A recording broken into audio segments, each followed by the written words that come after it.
হবে আবার মাঠে। আমি জানতাম এদের পায়খানা পোষাবে না ভাই, এদের মাঠেই হাঁকতে লাগবে।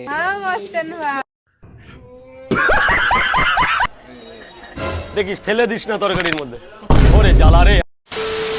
তো সোশ্যাল মিডিয়াতে চলছে এখন পরোটা আর চলছে খালি কিছু লোকের পাগলামি। তো এরকম কিছু কন্টেন্ট ক্রিয়েটারদের আজকে তোমাদেরকে ভিডিও দেখাবো, যেগুলো দেখার পরে তোমাদেরও মনে হবে এরা কারা। সো চলো আজকের এই ভিডিওটা স্টার্ট করি বেশি দেরি না করে। আর আপনারা আসাম থেকে এসেছেন, আমি সত্যি খুব খুশি হলাম যে ওটার দোকানে এসে, এতেই হচ্ছে আমি গর্ববোধ। হ্যাঁ, আসাম থেকে এসে প্রথমে তোমাকেই গর্ভবতী করছে, তোমার পরোটা ভালো লাগছে না খাইতে। আমার এক্স বলেছিল যদি বাড়িতে মেনে না নেয় পালিয়ে যাব। আচ্ছা আচ্ছা, তারপরে পালিয়ে তো গেছে ঠিকই, মালটা আমায় নিতে ভুলে গেছে। ভাগ্য ভালো, সঠিক সময় মেয়েটাকে ভগবান সুবুদ্ধি দিছে। আমি কলকাতায় যে ইনস্টাগ্রামে কেউ একজন ছেড়েছে যে ইনস্টাগ্রামটা আবার কি ভাই? ইনস্টাগ্রাম না বলে যদি গাধার গার বলতো তাও মানা যায়। কথা কি ক্লিয়ার না ভেজাল আছে? প্রত্যেক মাসে আম্বানিকে 350 টাকা করে দিই, এই কারণে দিই কি আম্বানি যেন দুবেলা খেতে পারে। ও তাই নাকি? আমরা বড় লোক ভাই, আমাদের ব্যাপারটাই আলাদা। কি আধার কার্ডের ফটো দেখে যে আম্বানি তোকে সিমটা ইউজ করতে দিছিল ওইটাই বড় কথা।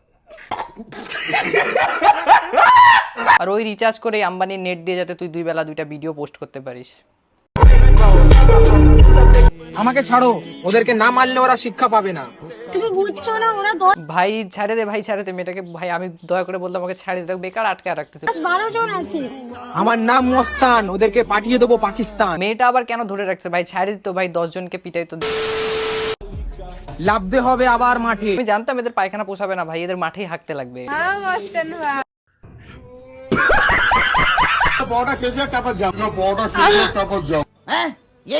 পরোটা মাখতে মাখতে ভাইয়ের পরোটাতে হাত দিয়ে দিবে, এটা মানে আনএক্সপেক্টেড।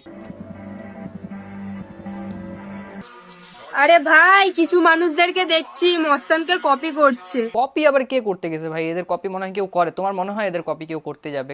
তোদেরকে একটা কথা বলছি শুনে রাখ, মস্তানের কপি ক্যাট হতে পারবি কিন্তু মস্তানের মতন ব্র্যান্ড কোনোদিন হতে পারবি না। কপি ক্যাট আবার কি ভাই? ব্ল্যাক ব্র্যান্ড কারো হওয়ার ইচ্ছা নাই। এরকম ব্র্যান্ড হয়ে আমাদের কোনো লাভ নাই, মানুষে এসে কমেন্টের মধ্যে যা বলে আর কি। আমাকে যে প্রেগনেন্ট করতে পারবে তাকে আমি 1 কোটি টাকা দেবো। আমাকে যে প্রেগনেন্ট করতে পারবে তাকে আমি 1 কোটি টাকা দেবো। 1 কোটি টাকাটা বড় কথা না, আগে নিজে 1 কোটি টাকাটা থাকলে আগে বাড়ি ঘরটা ভালো করে বানা, তারপর লোককে 1 কোটি টাকা দিস। আমার মা জিজ্ঞাসা করছে তুমি কি কাজ করো। আমি গ্যাংস্টার। ভাই একে কোন দিক দিয়ে গ্যাংস্টার মনে হয়? ভাই এ গ্যাংস্টার না ভাই, হচ্ছে প্রোনস্টার। পাড়ার লোক আমাকে মস্তান ভাই বলে। কি কি ভাই মস্তান ভাই? একে কোন দিক দিয়ে মস্তান ভাই মনে হয়? তোকে সস্তার ভাই মনে হয়। গজব বেজতি है। এ তো দেখি আলু সিদ্ধ মাখতেছে পুরো পা দিয়ে। একটা পা যদি ঘন্টাতে পড়ে না, পুরো 72 লাখ টাকা একদম নুকসান হয়ে। এই পুরো পৃথিবীর মেয়েরা আমার পিছনে, কিন্তু আমি শুধু তোমার পিছনে। ভাই সামনের রাস্তা ট্রাফিক পুলিশটাকে খুঁজে পাওয়া যাচ্ছে না, মানে দেখলে বইলো কেউ।